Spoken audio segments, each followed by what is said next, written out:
So just to open it up, we'll just start. I try not to get into the lean as I open the package. May have a little purge in there.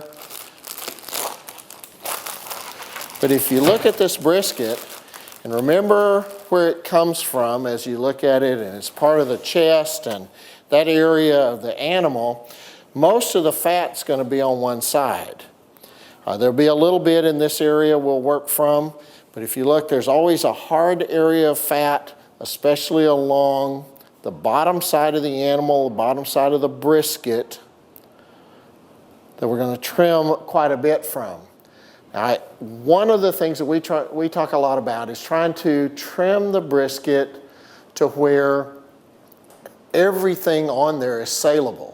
You're going to spend a lot of time putting a lot of smoke, a lot of flavor on the outside of the brisket. So we want the portion of that to go to the customer as well, and then still be satisfied with the eating experience they're going to get from that. So we want to leave just enough to have that flavor there. We don't have to cook it with all of that on and then try to trim it off, because what we've done is we've just spent all that time putting that on the fat, and now we're taking it all off. So we want to leave that flavor, leave all that goodness that we've just put on there with the seasoning, the fat, and the smoke, and everything together in an amount that somebody's still going to taste. So we're going to start and just start trimming. I'll start on this side. And you're going to see it's really going to affect the yield of the brisket. I'm trying to get that down to at least an area where it's parallel across the two portions of the lean. That'll allow us to not have as much excess fat. Now, some of this, we can even come in and do a little bit of a gap in here, because there is extra fat as we get up right at the point of the brisket. The point's the fattest part of the brisket anyway.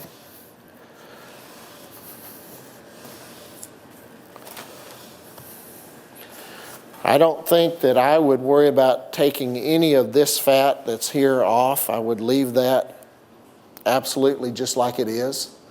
And then I would do most of my trimming on the opposite side of the brisket. So we'll turn it over. And if you look at the edge, I think we're going to try to trim enough to just leave that saleable yield. So that, my target is to try to trim to about this level over the whole brisket, so you get an opportunity to kind of see.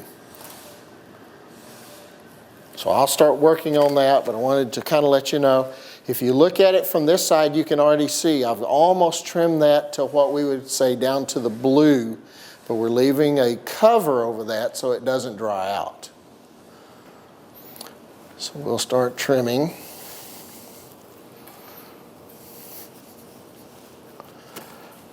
And if we have a little gap every once in a while, a little hole, that's okay, but trying to get it where it's as smooth as possible. Obviously, the colder the meat, the sharper the knife, the easier it is to trim. Some of these briskets from some of the cattle with higher yield grades are going to have a tremendous amount of fat on them. Some of them are not. We always have talked about packer trim briskets, meaning that there's not a tremendous amount of trimming that goes onto the brisket at all. So it's almost what the animal had on them is what stays there.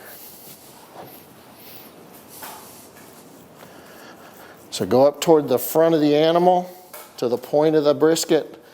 You're going to find that there's a tremendous amount of fat there, and most of the time you need to trim a good bit of that off so that when we get down to it, we're really down to that saleable yield. I don't even worry so much on this end about it exposing a little bit of the lean, because this end of the brisket is where there's a tremendous amount of fat within the meat itself. I want to trim it all off. So as I'm doing this fat along this edge is fairly hard, so I'm getting it down to where I can kind of feel that give. See the fat kind of give away from my finger as I press. That means I'm getting close to the lean. So I'm just trying to get it down as far as I can without exposing the lean.